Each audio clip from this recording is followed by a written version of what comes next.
Hello and welcome to the Wolfchase Toyota Insider. I'm Jeff Brightwell on the Memphis Tiger Network, joined by Natalie Poole. And Coach, over the weekend, the last 2 weeks, you've really started to play better and come along. But at the end of the day, you like to see wins and losses, results. Hard sometimes to grasp improvement. But over the weekend, Houston comes to down.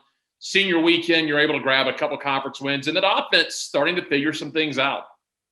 Yeah, it was nice to see us make a turn in a positive way regarding, especially against Houston. Houston, if you look at us versus them historically, we've really struggled against them. I'm not sure the last time we've won a series or tied a series. Typically we play 3 games rather than 4, but and then with the run rule on Saturday that we had with them, I was really surprised about that as well. I think we beat them 12-3. I don't think we've ever done that. So honestly, just really proud of that. And then, of course, a shutout on Sunday with them. I was really proud of our defense. Hitting did what it needed to do to produce some runs, and pitching stepped it up. And again, we won't go into everything, but it was a special weekend, your seniors, and you did a neat thing where you brought last year's seniors back. You had to honor them. They had to be in the stands, but still they were able to kind of close out their career. Yeah, it meant a lot for those that were able to come. I know that CO would have liked to have been able to come, but for Perk and for Ashton Graves, I think it meant a lot to them to be able to be honored, to be recognized, to be able to kind of go through the steps that our seniors normally do. And whether it be on the stands or in the stands or on the field, I don't know that necessarily mattered to them as much as being able to be there and celebrate and get a chance to watch the team play and all of that. And so it was really great to see them. And then for our seniors for this year, the 2021 seniors, it was a very emotional weekend. Those seniors have meant a lot to us and to this program. They've helped us win a lot of games, and they've just been a joy to coach. And so they're the kind of people that, whether times are good or whether times are tough, that they're the kind of kids that you want to be around through all of it. And so we're really going to miss them. I appreciate everything they've done for our program. And we had a great weekend of celebrating them at our banquet as well as on the field. Let's talk about some of the players that have really been coming along and playing well this year. Mariah, 28 innings, a 2.50 ERA. So she's giving your team a chance to win.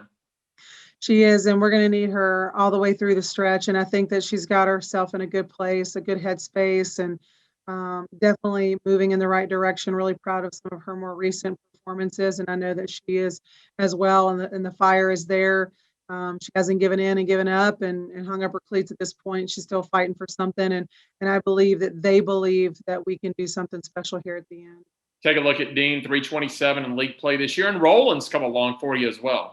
Yeah, it's nice to see some girls kind of step up in some crucial situations. Alyssa Dean has been somebody that we've counted on a lot when it comes to our games this year. She's matured a lot and is really focused, and we've probably had conversations about her. And then, Brady was one of our top or leading hitters last year as a freshman before COVID hit, and she didn't start off the year so great the way that she intended to, and I know that's a bit frustrating, but here lately she's come along and she's had quite a few out in the number of at-bats that she's had. I'm really kind of impressed with her power, and I like to see that, and I think she sees that potential, but also just making some things happen. Each game matters. Kendall Lee gets on the honor roll, 333 last week, a homer, 5 RBI, 5 runs scored in the last 10 games. So you're looking over the last 2 or so weeks, a 370 hitter. Yeah, and that's one of the reasons why she sits where she does in the lineup, and we're in a place where we need her to be able to drive in runs and step up. And so I think that she handles pressure well. Clearly she's a real competitor, and whenever things don't go well, I definitely feel that disappointment from her, because I think she believes that she's capable and she wants to step up in those situations and thrive for us. And so she has clearly, to be hitting 370 over the last 10 games, and then here over the weekend, to have done as well as she did and to be honored by the conference really is great. And she had a big home run in the last game that we played against Houston this weekend. She said that was maybe a little bit of frustration from the last couple of weeks whenever she had not gotten hits. I think she likes to feel that success, and she's good at it. And so when she doesn't, I know that's hard, especially for people who want to see themselves thrive, Coach, you turn around, you're going to finish the regular season over at East Carolina this weekend. And when you go to Greenville, it's a team that It struggled a little bit this year, but going there is always tough. They play in one of the bigger stadiums in the league. They've hosted conference tournaments. It's always a tough place to play when you go out to Greenville to face the Pirates. Absolutely.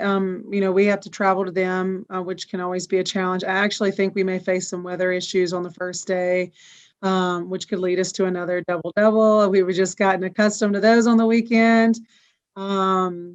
And I think that changes how you play, changes how you pitch, changes a lot of things when you have to play double doubles possibly. But it's been a hard year, I think, in a lot of ways for that team as well. And they're just like us, fighting for everything that they can get. And I've seen them play some tough teams and some tough games.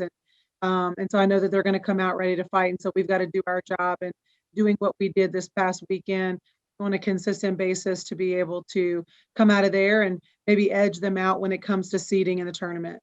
And really, seeding is important, but it's not so much that. It's that, and every team's in the same position, whether you're in first, you're battling for that 6-7 seed. You want to get momentum this weekend headed to the conference tournament because you guys are so used now to playing 4-game series, so much softball. When you turn around next week, it could be 7 innings and it's done.